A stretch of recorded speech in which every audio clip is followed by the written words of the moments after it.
show up. I don't ever slow up, no I don't take shit. I got no love for the fakeness. If you wanna play tough and wanna hate this, I'll always show up and make a statement. I don't ever slow up. అంటే నేను నువ్వే కావాలో పెద్ద production level పెద్ద involve అవ్వాలా నేను, ఎందుకంటే నేను అప్పుడు చిన్నోతో కూడా రాస్తున్నా ప్యారలల్గా. దానితోడు నువ్వే కావాలి ఇంకా మరీ అసలు స్టామింగ్ స్పీడ్ కదా అలా. ఇప్పుడు ఒకసారి నేను అక్కడికి వస్తే ఎక్కడికి అన్నపూర్ణ పైన స్టూడియోలో నైట్ టైం ఆ పాట చేస్తున్నారు, ఇది లైల్ ఆల్తా నైట్ ఎఫెక్ట్లో చేస్తున్నారు. అవును, అది చేసినప్పుడు వచ్చాను. తర్వాత ఇంకోసారి ఆ నైట్ టైం శుక్రియ సాంగ్, అది తర్వాత నైట్ ఆ ఇద్దరి మధ్యన సీన్ ఉంటుంది కదా, ఏది నువ్వేనా నాకు చెప్పుండొచ్చు కదా అనేది ఆ గోడ దగ్గరే. అది తెల్లారేకంగా నేను దాదాపు 1 గంటన్నర 2 దాకా తర్వాత వెళ్ళిపోయాను. తర్వాత 4 దాకా చేశారు అది ఆల్మోస్ట్.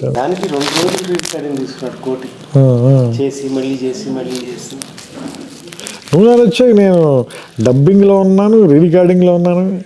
బాబు నెక్స్ట్ నువ్వు డైరెక్టర్, నెక్స్ట్ నువ్వే చేయాలి. నేను అన్నిట్లోనే ఉన్నాను. ప్రాబ్లం ఎక్కడ వస్తుందంటే, ఇది వరకటి రోజుల్లో స్క్రిప్ట్ రాసి డైలాగ్ వర్షన్ వినిపించేవాళ్ళు నిర్మాత, లేకపోతే డిపార్ట్మెంట్ అందరూ ఉండి వినేవాళ్ళు.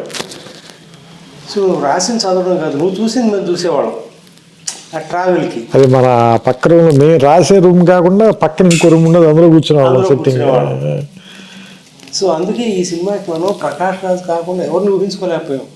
ఆ డిక్షన్తో సహా డైలాగ్ చదివి చెప్పేటప్పుడు ఓకే ఆర్టిస్ట్ మిగతా కాదు కానీ ఇతను ఫిక్స్ అయిపోయాడు. సో అందులో 22 సీన్స్ ప్రకాష్ రాజ్ కాకుండా ఎవరిని ఊహించుకోలేదు. 22 సీన్స్ గుర్తుంది నాకు. నేను అన్నీ ఏంటంటే, నేను సెట్లో ఫస్ట్ మీరు హౌస్ సెట్ వేసిన తర్వాత అప్పుడు ఇలా లొకేషన్ చూసి వచ్చారు, వచ్చి చెప్పారు నాకు అక్కడ హౌస్ అవుట్డోర్లో వేద్దాం అనుకుంటున్నాం అది ఇది అని, ఇది నానక్రామ్ కూడా వేసిన తర్వాత అప్పుడు అదే సెట్లో ప్రకాష్ రాజ్ వచ్చిన ఫస్ట్ డే నేనే కూర్చుని మొత్తం ఆ 22 సీన్స్ నేరేట్ చేస్తుంటే అతను తన హ్యాండ్ రైటింగ్తో రాసుకున్నాడు. అప్పుడు ఇంకా తెలుగు రాదు కానీ కన్నడలో రాసుకున్నాడు ఆయన మొత్తం అన్ని సీన్స్. గుర్తుంది నాకు, 22 సీన్స్ రాశాడు మొత్తం. అలాగే అది కూడా గుర్తు. నేను సుహాసిని గారితో సీన్ చేస్తుంటే వస్తే మీరు ఆ డైలాగ్ చెప్పారు, మంచివాడ చెడ్డవాడ అంటే కాదు మణిరత్నం. నాకు అంటే అందులో నేను రాసిన డైలాగ్ ఏంటంటే, అసలు మంచివాడ చెడ్డవాడ కాదు మొగుడు అంతే ఉంటుంది, దానికి మీరు మంచివాడ చెడ్డవాడ అంటే కింద ఇద్దరు మెట్ల మీద పైన తీస్తున్నారు మణిరత్నం అన్నట్టు. నేను గట్టిగా నవ్వు వస్తే బయటికి వెళ్ళిపోయాను. Fantastic travel. ఇంకా తర్వాత శాస్త్రి గారి గురించి చెప్పాలంటే ఎంత చెప్పినా తక్కువే. నాకు బాగా గుర్తు ఏంటంటే, మీరు నాకు మద్రాసు నుంచి ఫోన్ చేశారు, ఏది ఆయన ఆ పాట రాశారు, ఏది ఊనవుచారు. అందులో నాకు బాగా నచ్చింది. అందులో అది ఏది పట్టపగలు ఎవరైనా రాత్రిని చూస్తారా, ఆ కురులు చూపిస్తే కాదనక చస్తారా. అసలు ఆయన దీన్ని పడ్డ ప్రసవ అంటే అన్నిటికీ అట్లాగే పడతాడు. ఇది ఈ పాట రాసి ఇది తీసుకుని ఊటీ వెళ్ళి షూట్ చేయాలి. ఎక్కడ న్యూజిలాండ్ నుంచి వచ్చాము, నాన్ స్టాప్ అంతా వర్క్ అంతా. సో అవతల శంకర్ మాధవ్ వచ్చాడు కోటి స్టూడియోకి. నేను చెప్పి ఒత్తిడి చేయలేను. అల్టిమేట్గా మనం అందరం కోరుకునేది మంచి పాట రావాలి కానీ పాట రావాలని కాదు. ఏం చేయాలి, ఓకే పాట ఆపేయాల్సి వస్తుంది, రకరకాలుగా ఉంటుంది. అరే ఆగా వచ్చింది అది బిగిన్ చేసి అప్పుడు వరుస సరే పద బయలుదేరతాం అని పల్లవి బిగిన్ చేసి కార్లో రాసుకుంటూ వెళ్ళి, అందుకే నీకు అందులో పల్లవులు మొత్తం ఉండవు, అది ఎక్కడ మిస్ప్లేస్ అయింది. అదే ఆ కురులు చీకటిలో చిక్కుకుని అని, ఆ కురుల చీకటిలో చిక్కుకుని ఉంది. యాక్చువల్గా తర్వాత కంప్లీట్ చేస్తారు, ఆ కురులు చూపిస్తే కాదనక చేస్తారు. బెస్ట్ పార్ట్ ఏంటంటే, ఆయన రాసే ప్రతి లైన్కి మనం ఫాలో అవుతూ ఉండేవాడు. అల్టిమేట్గా తీసుకొచ్చి దీని పాట అని అంటాం కాదు. ఒక్క లైన్ రాసిన దానికి అసలు ఎక్సైట్ అయిపోయాడు. ఒక్కొక్క రోజు ఒక్క లైనే అంతే. తను చాలా రకరకాలు రాసి అక్కడ పెట్టేవాడు. ఇటు మని బాగుంది కదా, వాళ్ళు చేయడం బాగుంది కదా, దిగుతుంది రాదు, గాలిపటం కాకనా అంట, అది ఈ మాట చాలు, ఇది అయిపోయింది. చరణం అయిపోతే అప్పుడు పల్లవికి వెళ్ళటం. ఫస్ట్ చరణం కంప్లీట్ చేశాడు, గాలిపటం కాకనా అందా రాసి, అది నా రైటింగ్. చాలా నోస్టాల్జిక్ ఉంది ఇది, వెనక్కి వెళ్తుంటే అసలు నాకు మొన్న వాళ్ళ యోగేశ్వర్ గారు తీసుకొచ్చి ఇస్తే పట్టుకున్నప్పుడు శాస్త్రి గారి చేతి పట్టుకున్న కాగితాలు కదా, టు అండర్స్టాండ్ ద ఫీలింగ్ అని ఇమీడియట్గా అతను హక్ చేసుకుని వెరీ వెరీ ఇమోషనల్. తొందరపడ్డాడు. పాటలు ఇటుకి ఇచ్చాడు కానీ మనిషి ఎట్లకి వెళ్ళిపోయాడు. ఈ సినిమా ఎంత గొప్పగా రావడానికి మనకి వెంకటేష్ కూడా తన contribution as an artist was extremely good. ఆయన అలా ప్రతి సీను ఏమంటారు మీకు గుర్తుంది కదా, మొత్తం డైలాగ్ అయిపోయిన తర్వాత ఫుల్ రీడింగ్ ఇస్తే 2-3 సార్లు రీడింగ్ తీసుకున్నాడు. మళ్ళీ చెప్పి ఇంకోసారి చెప్పాను. అంత అంటే అంత అంత ఏమంటారు దాని లోపలికైనా ఇంజెక్ట్ చేసేసుకుని చేశాడు. నాకు ఇప్పటికీ గుర్తు ఆఖరి రోజున తను ట్రైన్ ట్రావెల్ సీన్ ఒకటి తీసాం. హైదరాబాద్లో బయలుదేరి నల్గొండ దాకా వెళ్ళి తిరిగి రావటం. అంటే ఫస్ట్ సీన్ లాస్ట్కి చేశాడు. అయిపోయింది. వాడు ఆఖరి రోజు పాటు గుమ్మడికాయ కొట్టారు. అప్పుడు అయిపోయింది కిషోర్. అంటే we never realise we short it in 85 days totally. But all in one 85 days చేయడానికి 3 గంటల 14 నిమిషాలు సినిమా ఉంది.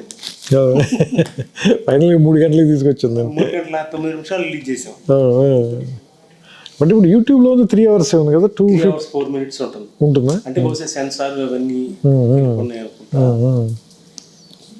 సుహాసిని సీన్ గురించి ఎంత కాంట్రవర్సీ ఉండేది రిలీజ్ అయినప్పుడు.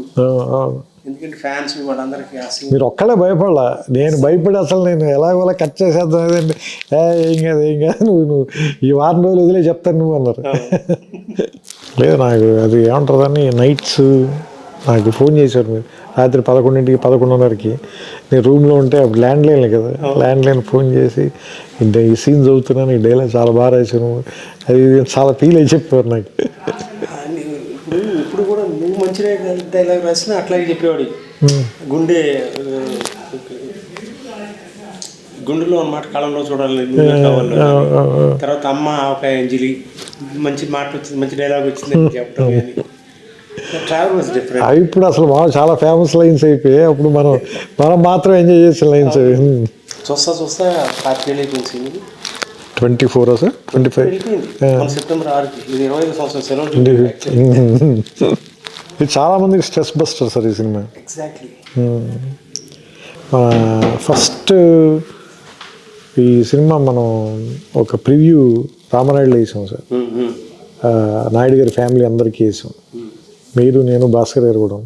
సినిమా అయిన వెంటనే బయటకు వచ్చి వెంకటేష్ గారి వైఫ్ చెప్పారు అన్నమాట, ఏమని నెక్స్ట్ జనరేషన్స్కి ఇది వరకంటే ఇప్పుడు మనం అంత గుండమ్మ కదా మిస్ అన్న ఎలాగే మనం మళ్ళీ రీవిజిట్ చేసి మనకి ఎప్పుడు మనసు బాగోపోయినా ఎలా చూస్తామో అలాగా డౌన్ ది లేన్ ఒక 15-20 years తర్వాత ఈ సినిమాని మళ్ళీ రీవిజిట్ చేసి చూస్తారు అందరూ ఈ సినిమా గురించి అని ఆవిడ ఆ మాట చెప్తే నేను అంటే జెన్యూన్ చెప్పి నేను నమ్మలేదు. ఎందుకంటే నేను అంత దూరం నేను చూడలేదు.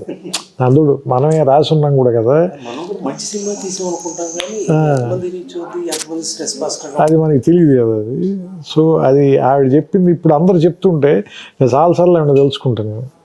నాకు ఇది 4K చేసిన తర్వాత ఆ థియేటర్కి వెళ్ళి లేకపోతే క్యూర్కి వెళ్ళి వాళ్ళు ఎవరితో ఉన్నా నువ్వు నచ్చావు నిర్మాత అంటే ఇప్పుడు కూడా గౌరవంగా చూస్తాను. నన్ను వచ్చి సార్ మీ సినిమా ఎన్నిసార్లు చూసాము, స్ట్రెస్ బస్టర్ సార్, ఇప్పుడు కోరుకుంటూ ఇదే చూస్తాం.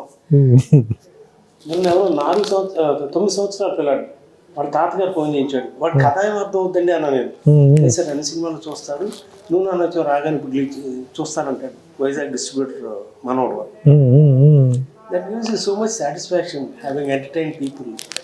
అందరూ ఒకసారి చెప్పడం సాంగ్ పాపం ఎంత ఇబ్బంది పెట్టారు శాస్త్రి గారు. కానీ దారుణం సార్ 10 days తర్వాత ఫస్ట్ రాసిన వెర్షన్ నేను చదివి వినిపిస్తే చాలా బాగుందని అంటే తెగ తిట్టాడు మన ఇద్దరిని. ఫస్ట్ రాశాను ఇదని నన్నైతే మామూలుగా తిట్టలేదు. నువ్వు నీ చేదస్తు నువ్వు కిషోర్కి ఇద్దరు కలిపి నా దుంప తెంపేశారు. అసలు మీకు క్లారిటీ ఉందండి.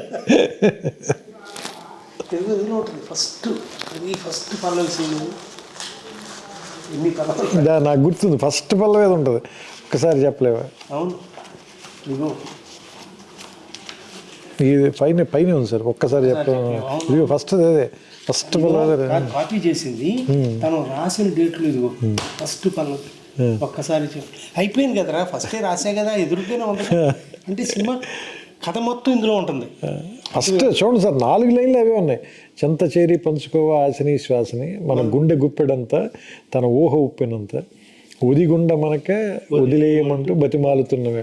ఆ 4 లైన్స్ వాడాం సినిమాలో కూడా. అన్యాయం కదా. సరే 10 days మళ్ళీ 10 days తర్వాత మళ్ళీ అక్కడికి వచ్చి.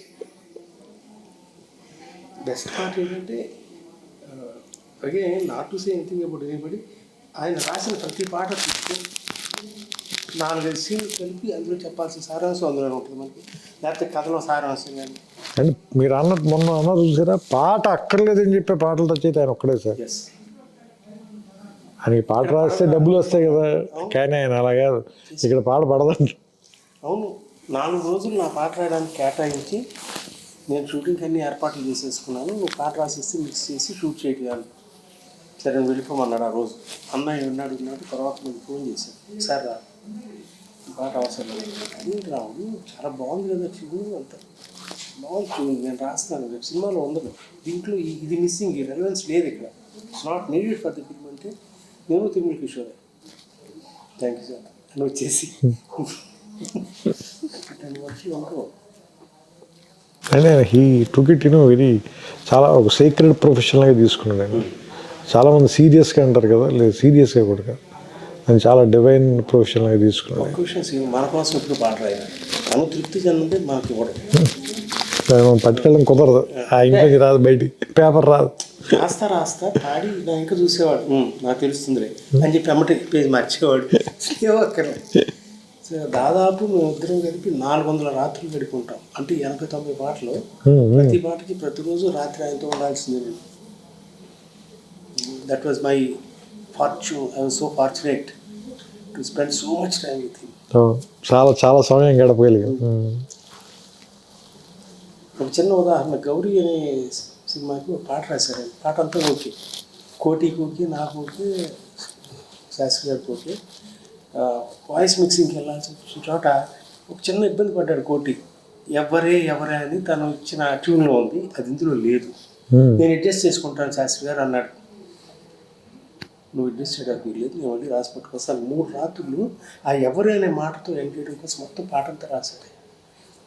మహానుభావుడు, మరి ఏం చెప్పాలి, అద్భుతంగా ఉంటుంది సార్ గౌరీ అనే కమర్షియల్ సినిమాలు. అలాగే అది కూడా నువ్వే కావాలి, కళ్ళలో కళ్ళు పిడిచో, చాలా దానికి ఎక్కువ రోజులు అని రాసిన పాట అది. మిగతావన్నీ చాలా ఫాస్ట్గా రాశారు, మిగతావన్నీ మద్రాసులో రాసేసారు. మరి సినిమా అంతా చెప్పాలి కదా, ట్యూన్స్ అన్నీ అయిపోయినాయి అప్పటికి.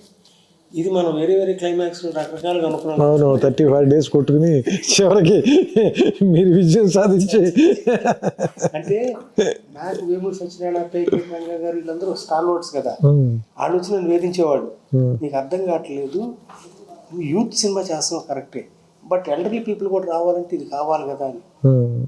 నేను 2 minds, నువ్వు చెప్పినప్పుడు చాలా అద్భుతంగా నచ్చింది నాకు, అంటే చాలా యూత్ఫుల్గా ఉందని. బట్ ఈ సెక్షన్ ఆఫ్ ఆడియన్స్ కానీ అదేనంటే మనం, అంటే నేను ఎందుకు కన్విన్స్ అయ్యానంటే మీరు చెప్పినప్పుడు మన సినిమా చూసి ఫస్ట్ బాగుంది అనుకున్న ఇన్సెప్షన్ పాయింట్ అదే కదా, దాన్ని మళ్ళీ ఇప్పుడు ఈరోజు ఎందుకు డిఫై చేస్తున్నాం అంటే ఈగో వల్ల, లేదా ఇంకేదైనా మనం క్రియేట్ చేయాలని మన క్రియేటివ్ ఈగో అనేది. బట్ అది కదా అసలు యాక్చువల్గా మనని అటువైపు పుల్ చేసింది, అలా ఆ సినిమా చేయాలని మనం పుల్ చేసిన విషయం అదే కదా. మిగతా సినిమా అంతా మారుస్తున్నప్పుడు అసలు మీరు ఏ ఒక్క సీన్ అందులో మనం వాడలేదు, మీరు దేనికి అప్రోచ్ చేయలేదు, ఈ ఒక్కటే మాత్రమే యాజ్ ఇట్ ఈజ్ అలాగే ఉండాలని ఎందుకంటున్నారు. సో అది నాకు స్ట్రైక్ అయింది. అది స్ట్రైక్ అయిన తర్వాత నేను అప్పుడు భాస్కర్ గారితో చెప్తే ఆయన కూడా లేదు ఆయన వాదనలో నిజం ఉంది, మనం ఎంత టఫ్గా మాట్లాడినా సరే అని. అప్పుడు ఆ తర్వాత రోజు మళ్ళీ వచ్చి దానికి మార్చి మళ్ళీ రాసాము. అప్పుడు అది ముందు బాలీవుడ్ కూడా పాడారు ఒక వెర్షన్, ఎంతవరకు గుర్తుంది, కళ్ళలోకి నాకు గుర్తులేదు సార్, గుర్తులేదు. భాస్కర్ బాగుంటుంది అన్నాడు, కానీ భాస్కర్ ఫిమేల్ వాయిస్ అయితే బాగుంటుంది, చిత్ర గారితో బాగుంటుంది యాక్చువల్లీ. నేనంటే నాకు అది విన్నట్టే గుర్తు, బాలు గారు విన్నట్టు గుర్తులేదు నాకు. తర్వాత ఇది చెన్నై నుంచి వచ్చింది, టేప్ రికార్డులు పెట్టుకొని క్యాసెట్ పెట్టి కళ్ళం నీళ్ళే, వాడు తరుణ్ కూడా వచ్చాడు, వాడు పడుకోట.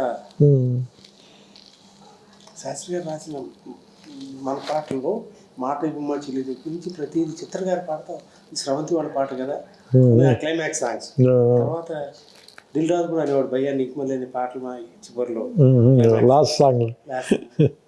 అదే ఆ సాంగ్ చాలా వాటికి ఇన్స్పిరేషన్ సార్.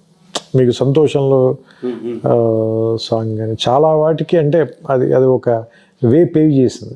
అంటే ఆ సిచ్యుయేషన్ కానీ ఆ సాంగ్ కానీ చాలా వాటికి చాలా చాలా మంచి పాట రాశాడు ఆయన కూడా, బాగా రాశాడు. నేను కొంత తీయలేక నేను మన నాన్నగారికి చెప్పాను, సరే మీరు మ్యాజిక్ చేసిన ఏం చేయాలి నాకు తెలియట్లేదు అన్న. ఆయన రాసినంత బాగా తీయలేదు, నాకు అర్థమవుతుంది, అది మీరు కొంచెం పని చేయాలి దీంట్లో అంటే, సార్ నాకు వదిలిపెట్టండి అన్నది. అదే ఎక్కువ రోజులు ఎడిట్ చేశాడు ఆయన ఆ సాంగ్. అంటే స్రవంతి అంటే పాటలు కదా బేసిక్గా, అది సినిమా అది యాక్చువల్గా. అంటే నేను చెన్నై ఫస్ట్ టైం లేడీస్ టైలర్కి వచ్చినప్పుడు నాకేదో ప్యాషన్తో రాలేసి, ఎవరో స్నేహితులు వాళ్ళందరికీ సినిమా తీయాలి కోరిక ఉండి ఒక అడ్మినిస్ట్రేటివ్ ఆఫీసర్ నేను ఇతనైతే చేస్తాడు బాగా అనే ఉద్దేశంతో వచ్చి ఆ సినిమా అయ్యేటప్పటికి నాకు పరిచయం అయిన వ్యక్తులు ఎవరు, ఒక సీతారాం శాస్త్రి గారు, ఒక తనిఖీల భరణి, హరి అనుమూరు, ఇళయరాజా గారితో పనిచేయటం, వంశీ లాంటి మనిషి, విమర్శించి గారు, ఇది కదా క్రీమ్ ఆఫ్ ది ఇండస్ట్రీ. అంటే ఒక్కొక్క క్రాఫ్ట్లో ది బెస్ట్ పీపుల్తో అసోసియేట్ అయ్యి ట్రావెల్ చేసే అవకాశం. దీన్ని విడిచిపెట్టి ఎట్లా వెళ్తాను నేను? So I was so fortunate. I started following in love with the cinema. ఇంక అప్పటి నుంచి ఇక ఇందాక నువ్వు వస్తున్నావు వెయిట్ చేస్తా, నువ్వే కావాలతో నా అప్పులు తీర్చుకున్నాను, నువ్వు నాకు నచ్చావుతో ఇదిగోకుంటాం నివాసం ప్లస్ కానీ దానికి చాలా డబ్బు వచ్చింది, దాచుకుంటే 100 కోట్లు అయ్యేదేమో, కానీ ఇంకో సినిమా తీయడానికి డబ్బులు ఉంటే చాలా మనస్తత్వంతోనే చేశాను నేను, నో రిగ్రెట్స్. సో మనకి నిజంగా మనకేం తెలుసు ఆ టైంకి, అది ఫ్లో అవ్వాలంతే. మనం మీడియం సార్ అంతే, నాకు అదే అనిపిస్తుంది. అంటే ఏదో హ్యూమిలిటీతో ఏదో చెప్పడం కాదు, కానీ ఆ క్షణం వరకు మనకి నిజంగా ఏం తెలుసు. నువ్వు నచ్చావు ఎగ్జాక్ట్గా చెప్పాలంటే ఒక 1 month పాటు చాలా ప్రెషర్లో ఉన్నాను సార్. ఎందుకంటే టేక్ ఆఫ్ ముందు అసలు ఎలాంటి కథ చేయాలి అనే దానికి నేను మిమ్మల్ని విజయభాస్కర్ గారిని ఇద్దరిని రెచ్చగొట్టేశాను. నేను వెంకటేష్ గారికి కథ చేసేస్తున్నానని చెప్పేశాను మీ ఇద్దరికి.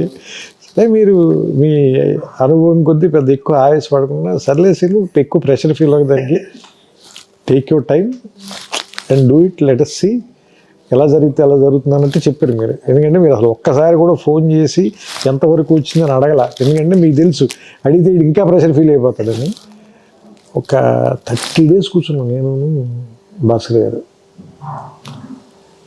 రోజు రావటం, ఆయన ఇంట్లో కూర్చోవటం, లేదంటే నా రూమ్లో కూర్చోవటం, లేదంటే స్రవంతి ఆఫీస్కి రావటం, కొమ్మం తింటాం, వెళ్ళి పడుకోవటం తప్ప అసలు ఏమి అసలు ఒక 20 days 30 days అయితే ఏమీ రాలేదు sir. Nothing was in my mind. ఒకరోజు సడన్గా నాకు కళ అనుకోవచ్చు సార్, అది మీరు కళ లాంటిది నిద్రపోతుంటే వచ్చిందో ఏంటో అలాంటి ఫీలింగ్. ఏంటంటే ఒక కాలనీలో ఒక అమ్మాయి తాలూకు ఎంగేజ్మెంట్ జరుగుతుంది, ఫస్ట్ చెప్పింది గుర్తుందో లేదో, ఎంగేజ్మెంట్ జరుగుతుంది. అదే కాలనీలో వాళ్ళ ఇంటి ఎదుర్కొన్న ఇంట్లో అద్దెకి దిగారు ఎవరు, హీరో వాళ్ళ ఫాదర్ వాళ్ళు. వాళ్ళ మదర్ లేదు కాబట్టి రేపు పంపించడానికి పాలు కావాలి, వెళ్ళి వాళ్ళ ఇంటికి వెళ్ళి తీసుకురా అంటే వాళ్ళ ఇంటికి వచ్చినప్పుడు ఆ అమ్మాయి వాళ్ళ ఇంట్లో ఎంగేజ్మెంట్ జరుగుతుంది, ఆ అమ్మాయికి అనే విషయం మీకు తెలుస్తుంది. అక్కడ వాళ్ళిద్దరు మొట్టమొదటి పరిచయం. అక్కడి నుంచి లవ్ స్టోరీ స్టార్ట్ చేద్దాం సార్. ఎందుకంటే ఎవరైనా ఇప్పటిదాకా ప్రీ క్లైమాక్స్లో కదా హీరో హీరోయిన్కి వేరే వాళ్ళతో ఎవరితో ఎంగేజ్మెంట్ అవడం. Suppose if it is the Inception point వేస్తే అంటే అప్పుడు మీరు అన్నది కూడా నాకు చాలా కష్టం కదా, మరి మిగతా సినిమా అంతా ఎలా నడుపుతుంది, పైన ఎట్లా నడుపుతుంది దీని మీద, అది నీకు ఎక్కడ ఇబ్బంది అనిపించుకున్నాను చెప్పాలి. ఏదో ఒకటి అంటే వైల్డ్గా కథ చెప్పేయటం కూడా కాదు కదా మన ఉద్దేశం. So it has to be under the society నార్మ్స్లో ఉంటూ ఎట్లా చేయగలవు నువ్వు అంటే then it started flowing sir. Next 10-15 రోజులు మొత్తం సినిమా ఫస్ట్ ఐడియా స్ట్రైక్ అవ్వగానే అన్నీ మారిపోయాయి. అసలు వాళ్ళ కాలనీలో దిగటం అనేది లేదు, వీళ్ళ ఫాదర్ ఫ్రెండ్స్ అని అదొకటే ఉంది, మిగతావన్నీ మారిపోయి. అది నిజంగా కత్తిమీద సాంగ్ మన భాస్కర్ మాట్లాడుతుంది ఒక క్లిప్ చూసాను. ప్రతి ఎక్స్ప్రెషన్ తీసుకోవడం దగ్గర ఇట్ వాజ్ నైఫ్ ఎడ్జ్. ఎక్కడ దాటా నువ్వు రాయటం, తను ప్రజెంట్ చేయటం కానీ, యాక్టింగ్ పెర్ఫార్మెన్స్, అది అసలు మనం అంటే అంత ఫాస్ట్గా కంప్లీట్ అవుతుంది అనేది నేను ఊహించదు. స్ట్రైక్ అయ్యి అప్పుడు నాకు భయం వచ్చేసింది. ఏంటంటే మనం అనవసరంగా ఇది కమిట్ అయినట్టున్నాం మనం. నేను చెప్తాను, మనకి అక్టోబర్ 13న నువ్వే కావాలి రిలీజ్ అయింది. సో ఆ జోష్లో వాటిలో నువ్వు ఎవరు వెళ్ళటం, లేకపోతే నేను అక్కడెక్కడ పార్టీలు చేసుకోవటం అయిపోయింది. నవంబర్లోనూ ఎప్పుడు మరి సినిమా స్టార్ట్ చేసేద్దామా అనుకుంటే ఫిబ్రవరిలో మనం సినిమా షూటింగ్ స్టార్ట్ చేసాం. నువ్వే కావాలి 100 days అప్పుడు నేను భాస్కర్ ఇక్కడ లేము, చెన్నై రికార్డింగ్లో ఉన్నాం. Piano song recording. అలా ఆశాసేని క్యారెక్టర్ రావడానికి ఒరే గుర్తుంది. వెంకటేష్ గారికి మొత్తం కథ చెప్పిన తర్వాత ఆయన కథ అంతా బాగుంది, నాకు ఏ చేంజ్ లేవు. కానీ ఒకే ఒకటి అడుగుతాను నేను, సినిమా మొత్తం ఒకే ప్లేస్లో అయిపోతుంది, కొంచెం ఏమైనా బయటికి తీసుకెళ్ళే ఛాన్స్ ఉందా? అలా అని ఈ కథలకు ఎసెన్స్ పోకూడదు. నువ్వేమైనా ఆ విషయంలో ఆలోచించంటే అప్పుడు ఇమీడియట్గా అది ఊటీ వెళ్తే ఎలా ఉంటుంది. ఊటీ వెళ్ళాలంటే అసలు ఆ అమ్మాయిని ఫస్ట్ ఇంట్రడ్యూస్ చేస్తే బెటర్ కదా. సో అలా ఫస్ట్ హాఫ్ జస్ట్ ఇంట్రడ్యూస్ చేయొద్దు, ఓ సాంగ్ ఉంటే బెటర్ కదా. సో అలా ఆ సాంగ్ వచ్చింది. సో దానివల్ల 2 సాంగ్లు వచ్చాయి. సెకండ్ హాఫ్లో బోనం ఉత్సవాలు వచ్చింది, ఫస్ట్ హాఫ్లోనేమో ప్రియతమ పాట వచ్చింది. అంటే భాస్కర్ గారికి ఏమో 6 పాటలు ఉండాల్సింది. అవును, వాళ్ళిద్దరు ఆర్మీ కనెక్షన్ కదా. శాస్త్రి గారు కూడా అదేనా, ఇది భువన్ చంద్ర పాట అయ్యాది. ప్రీతమ అని రాసినట్టున్నారు కదా, భువన్ చంద్ర గారు రాసినట్టున్నారు ప్రీతమ పాట పియానో సాంగ్. కోటి కూడా ఏ మాట ఎక్స్ట్రాడినరీ. అసలు ఈ సాంగ్స్ ఎంత అద్భుతంగా వచ్చినా బ్యాక్గ్రౌండ్ స్కోర్ మీకు తెలియదు. నేను భాస్కర్ కలిసి బ్యాక్గ్రౌండ్ స్కోర్ ఎంత రామాయణాన్ని చూశాను. నాకు టెన్షన్ వచ్చేసింది, అందుకు చాలా ఓవర్ డబ్స్ యాడ్ చేయలేదు. మిస్ అయిపోతుంది, ఏంటి ఏది తేడా కొట్టాలి. నేనున్న తర్వాత వచ్చినప్పుడు మీరే చేయించారు, భాస్కర్ గారు కూడా లేరు, మీరే కూర్చున్నారు. నేను వచ్చి దాదాపు ఒక రాత్రి ఆల్మోస్ట్ ఆ రోజు ఒక 1 గంట దాకా కూర్చున్నాం మనం. అంత 6 రోజుల ముందు చూసి డిసప్పాయింట్ అయ్యాను. ఎక్కడో ఏదో తేడా కొట్టినని మా సినిమా కోసం కొంత కారు ఉంది కదా, ప్రకాష్ నువ్వు కూడా అందులో డ్రైవింగ్ నేర్చుకున్నా. కారు వేసుకుని వెళ్ళిపోతున్నాం విజయవాడ రోడ్లో. ఆర్ఎఫ్సి దాటిన తర్వాత గుర్తొచ్చింది.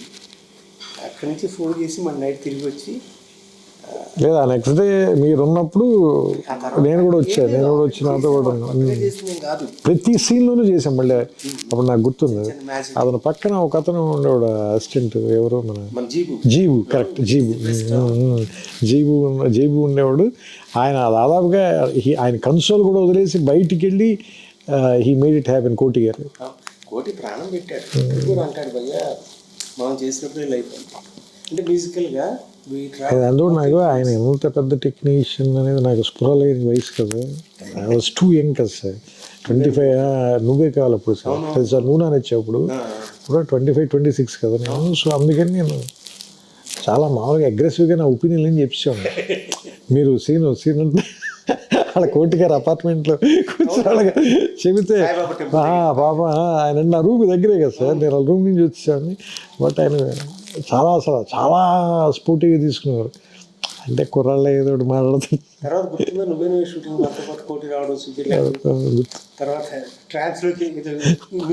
పప్పులో చికెన్ కలిపి ఉండేవాడు గుర్తుందా మీకు?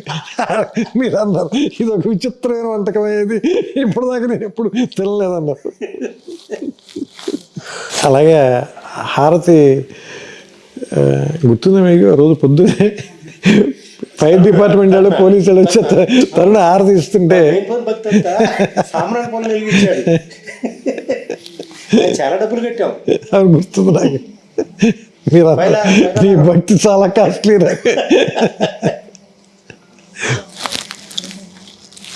పొద్దున్నే స్నానం చేసి మంచి టవల్ కట్టుకుని మరి పూజ చేశాడు పొద్దున్నే.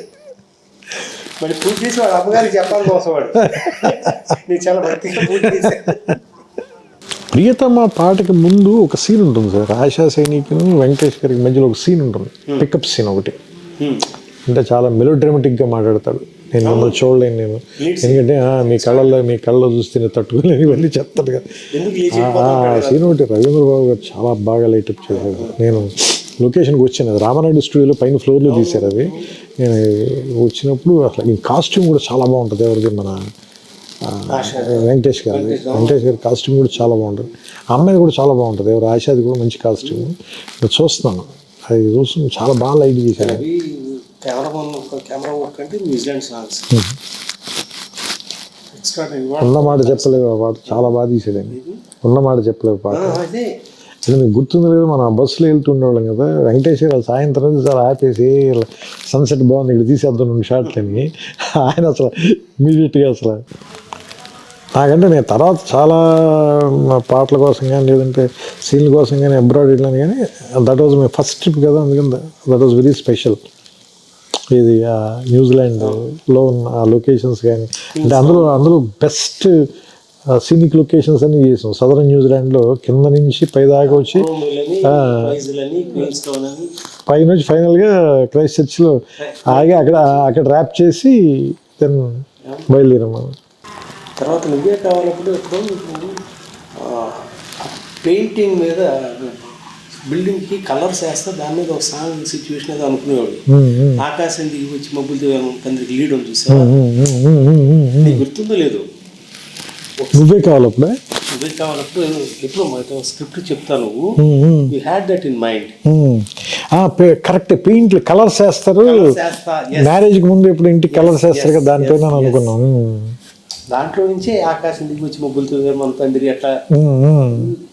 శాస్త్రి గారు దానికి ఎన్ని రోజులు రాశారు తెలుసా పాట? గుర్తుంది, 8 రోజులు రాశారు. నేను ఆ పాటకి ఫుల్ ఫ్లెడ్జ్డ్గా ఉన్నా పూర్తిగా. అంటే నువ్వు నా నచ్చాలి అన్ని పాటలు కూర్చున్నా నేను, ఎక్సెప్ట్ ఓ నవ్వు చాలా పాట ఒకటే తప్ప.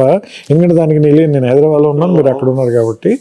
బట్ మిగతా పాటలన్నిటికీ నేను అన్ని పాటలకి నేను ఉన్నా ఆయనతో పాటు. I was there sitting with him night time. ఎందుకంటే భాస్కర్ గారు 9:30 తర్వాత నుంచి పడుకునేవారు కదా.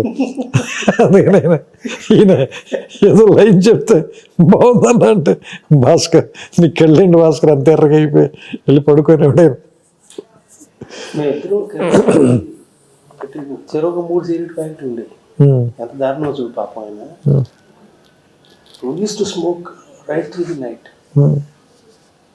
అసలు మామూలుగా వచ్చారు ఒక సాంగ్ గ్రీన్ పార్క్లో రూమ్ తీసుకుని మనసు తాకి మనం 12 రాత్రులు రాశాడు ఆ పాట, 12 nights.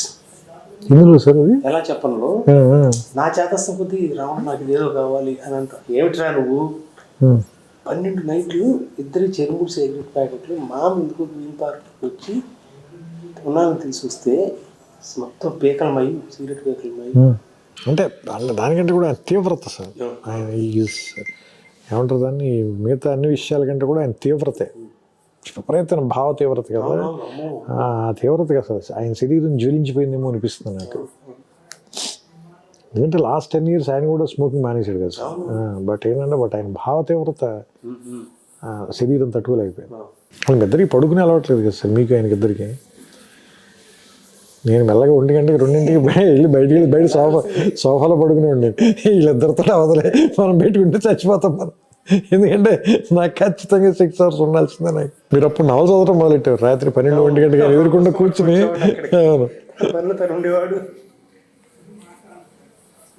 ఎవరైనా భీమ్బాయ్ మనకి కిందకి వెళ్ళి టీలు తీసుకొస్తున్నాడు. నేను ఆ పెంట్ హౌస్ బయట కూర్చున్న రాత్రులు అవి those are the best days, అంటే బెస్ట్ నైట్స్. దాని రిజల్ట్ కదా ఇవాళ కూడా వెంకటేష్ గారి వైఫ్ సినిమా చూసి కాలం గుర్తుపెట్టుకున్న సినిమా. ఇవాళ ఎవరిని అడిగినా కానీ ఎవరితో మాట్లాడినా అది స్ట్రెస్ బస్టర్ అండి. నాకు ఎప్పుడు మూడ్ బాగా లేకపోయినా వెళ్ళిపోయి సినిమా కాసేపు చూస్తాను. అట్లాంటివి చాలా తరచుగా వింటూ ఉంటాం. బట్ అంటే కథ విన్న వెంటనే సార్, అంటే అందరికంటే మనం ఎవరికి ఎక్కువ క్రెడిట్ ఇవ్వాలంటే వెంకటేష్ గారికి. కథ విన్న వెంటనే గుర్తు కింద మీరు వెయిట్ చేస్తున్నారు.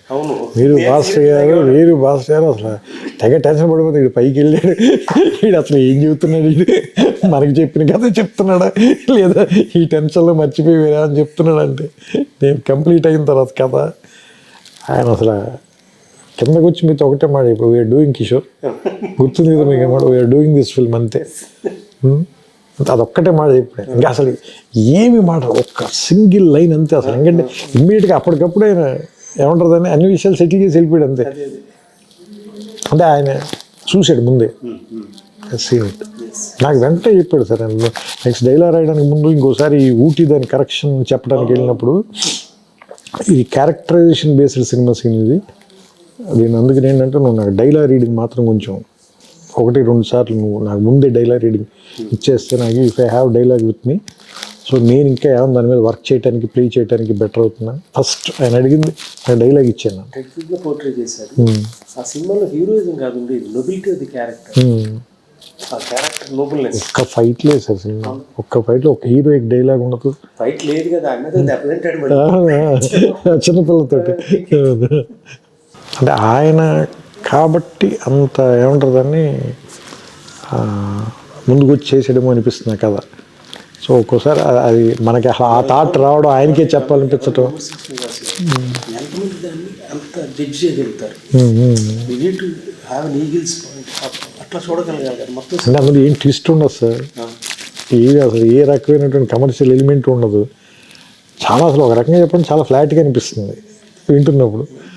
ఎందుకంటే చెప్తున్నప్పుడు మనకి పాటలు గట్రా ఏం ఉండవు కదా సార్, మన దగ్గర మ్యూజిక్ కూడా ఉండదు. But he has seen the film అనిపిస్తుంది నాకు. బ్రహ్మానందం గారు ఆ బ్రహ్మానందం గారు ట్రాక్ రాయటానికి ఒకటి ఎక్కువ ప్రెషర్ ఫీల్ అయ్యాను సార్. ఎందుకంటే చాలా అంటే నేను ఫస్ట్ టైం బ్రహ్మానందం గారికి రాయటం అదే. అంటే అప్పటిదాకా నేను రాసిన స్వయంవరంలో కానీ బ్రహ్మానందం గారు లేరు, నువ్వే కావాలో లేరు, చిన్నవతలో ఉన్నారు కానీ చాలా చిన్న పోర్షన్ ఉంటారు. పెద్ద ఎక్కువ సీన్స్ ఉండవు, 2-3 సీన్సే. ఈ సినిమాలో చాలా ఇంపార్టెంట్ ట్రాక్. దాంతో చివరిలో క్లైమాక్స్ దగ్గర ట్విస్ట్కి హెల్ప్ అవుతాడు.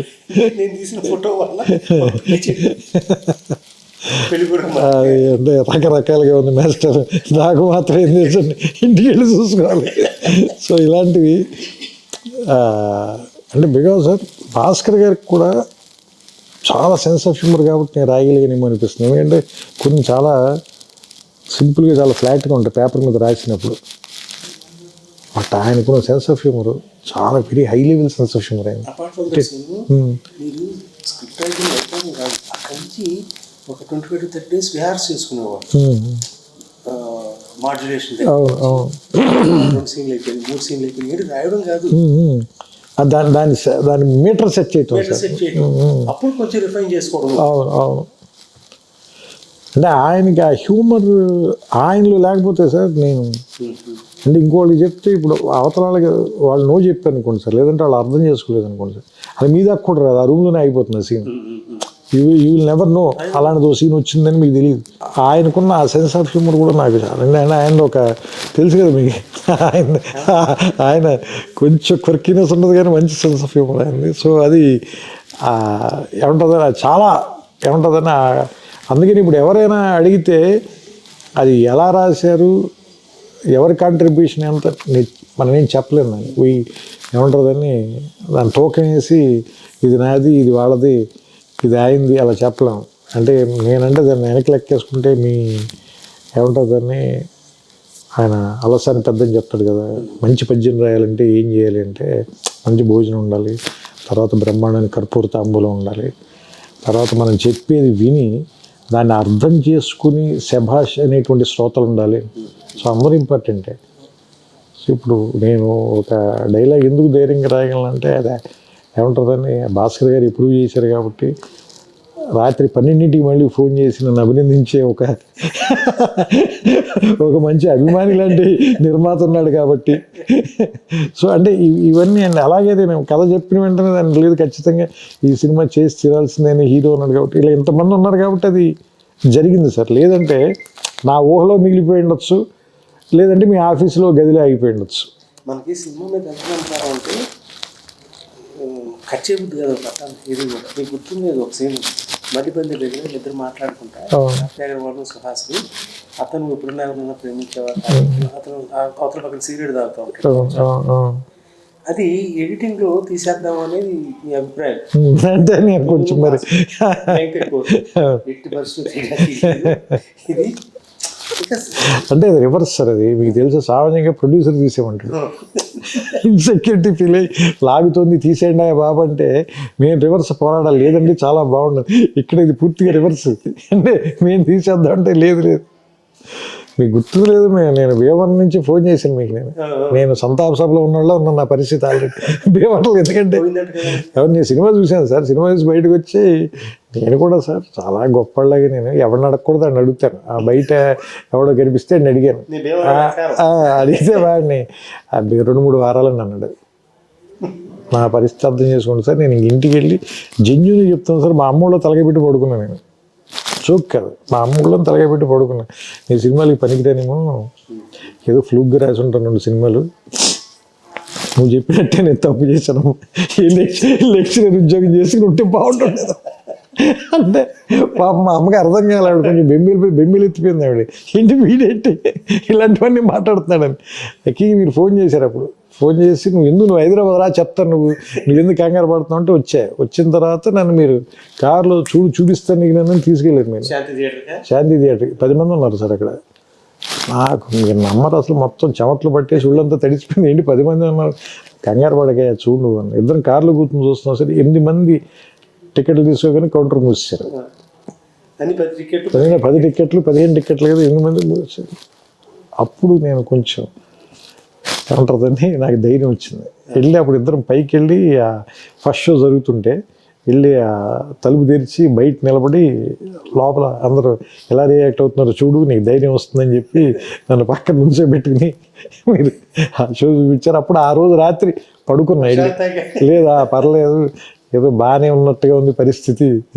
అట్లాంటి సినిమాకి ఆ పరీక్షలు తప్పవు.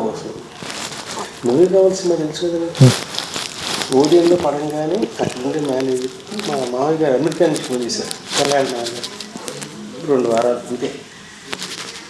ఆయన నాకు చెప్పలేడు, బాబు సినిమా బాగాలేదు ఆడుతూనే ఉంది, 1 year ఆడింది అది. నాకు భీమవరంలో, నేను అది భీమవరంలో చూశాను సార్. భీమవరం వెళ్తే భీమవరంలో గేట్ కీపర్ ఉంటాడు కదా, అతను అడిగా సినిమా చూసి బయటకు వచ్చి చెప్పే కదా సార్, నేను వెతుక్కుని మరీ అడుగుతాను. అతను కష్టం సార్ అన్నది, కష్టం సార్ అని. నేను నడుచుకుంటూ వెళ్ళిపోయాను సార్ ఇంటికి. బండి మీద వెళ్ళాను నేను, సునీల్ గారు.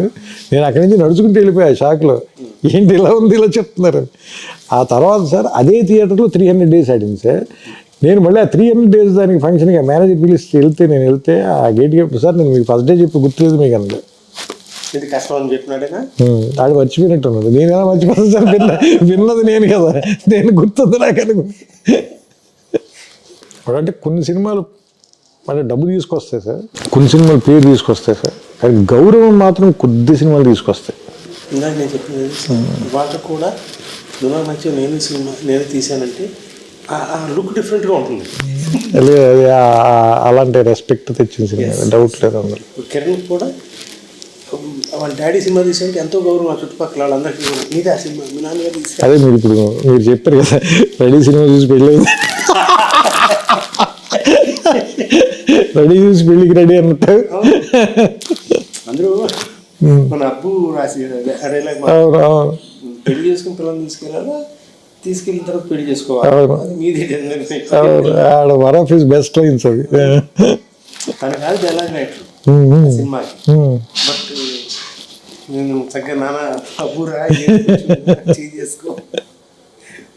సో ఇదివరకు మనం రిలీజ్ చేసినప్పుడు ఆస్ట్రేలియా, యూకే ఇన్ని ఎక్కడ రిలీజ్ చేయాలి, ఆ రోజులు లేదు కదా, ప్రింట్ లేదు. సో కొంతమందికైనా రీచ్ అవుతున్న ఉద్దేశంతో ఆ కంట్రీస్లో కూడా లిమిటెడ్గానే రిలీజ్ కానీ, బట్ యూకేలో కొంచెం ఎక్కువ రిలీజ్ చేస్తున్నట్టున్నారు 7 places-లోనే. Let us see how people want to have a look at it now. అంటే కమ్యూనిటీ బికాజ్ సార్ ఇప్పుడు ఇందులో కొత్తగా వాళ్ళు తెలుసుకోవాల్సింది అయితే ఏం లేదు sir, because they know this film, they own this film. వాళ్ళు లవ్ చేశారు, రిలీజ్ చేశారు దీన్ని, వాళ్ళ జీవితంలో చాలామంది భాగం అయిపోయిన సినిమా ఇది, అందులో సందేహం లేదు. ఇప్పుడు ఏంటంటే కమ్యూనల్ ఎక్స్పీరియన్స్ కోసం సార్, అంటే ఎక్కువ మంది జనంతో, అంటే ఒక కుటుంబంతో కలిసి చూసే చాలామంది వాళ్ళ ఇళ్లలో ఓటీటీలోనూ లేదంటే టీవీలోనూ, ఇప్పుడు చాలా కుటుంబాలతో కలిసి ఓ థియేటర్లో చూస్తూ ఒక ఎక్స్పీరియన్స్ని రివ్యూ వచ్చాక చూద్దాం డిసైడ్ చేసుకోవాలని అవసరం లేని సినిమా కదా. సో ప్రెషర్ లేకుండా వెళ్ళిన సినిమా ఇది కూడా మంచి ఎక్స్పీరియన్స్ యాక్చువల్గా. అంటే శుక్రవారం వచ్చే మొదటి ఫోన్ కాల్కి భయం ఉంటుంది కదా, సో అలాంటి భయం అక్కర్లేని ఒక ఎక్స్పీరియన్స్ని కూడా నాకు తెలిసి నువ్వు నేను వచ్చి పిలిచింది మనకి. Thank you sir, thanks for everything. లేదు నిజంగా ఎస్పెషల్లీ అంటే చాలామంది ఏమంటారు దాన్ని, చాలా గొప్ప పరిచయాలని, చాలా ఏమంటారు దాన్ని, దీర్ఘకాలం ఉండే సంబంధాలు కూడా ఇచ్చింది ఈ సినిమా నాకు. అంటే వెంకటేష్ గారితో కానీ లేదంటే బట్ అంటే మీతో అని చెప్పలేదు, ఎందుకంటే అప్పటికే అంతకంటే ముందు నుంచి, అంతకుముందు 2 ఏళ్ల ముందు నుంచే కూడా ఈ సందర్భంగానే అది ఈ కథ మనం టీవీలో అది మీకు తెలుసు కాబట్టి మనందరం ఆ కుట్ర గురించి, ఆ కుట్ర కోణం మనిద్దరికీ శాస్త్రి గారికి తెలుసు కాబట్టి దాని గురించి ఇప్పుడు మాట్లాడుకోవద్దు. Love you sir, thank you sir.